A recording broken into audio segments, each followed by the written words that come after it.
outer pile and extension. First bit you'll have is the engineer will give you calculations and locations of the piles. So we've located one here next to the house.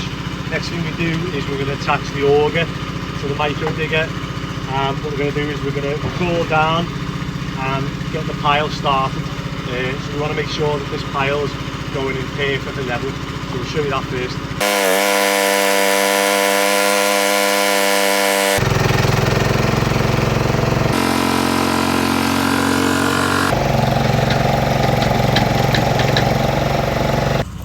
Once you've augered as deep as your auger and your digger will go, you'll then pick up a crimped pile. So this is a steel tube and at the bottom it's been crimped and welded. And then what we do is pick that up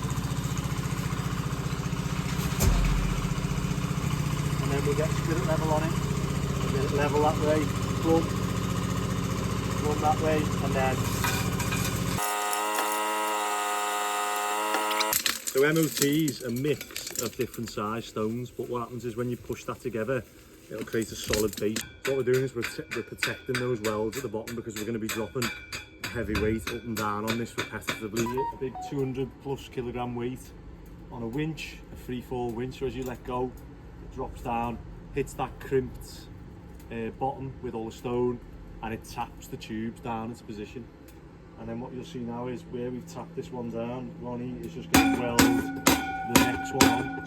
So the first one we get is the starter, which is the one that's crimped, and then these are called followers. So these pop on, these slip inside these, so you can see here, this bit's slightly bigger, it's like beveled out, and the followers will fit in. Ronnie's just about to weld round them now, weld them together airtight, watertight, and we just keep dropping that winch, the weight down, and it keeps going until, you don't know, 20, 30, 40 metres, whatever it may be, until you hit hard ground, or until there's enough friction in the ground around the piles that as you're dropping that weight, it's not moving.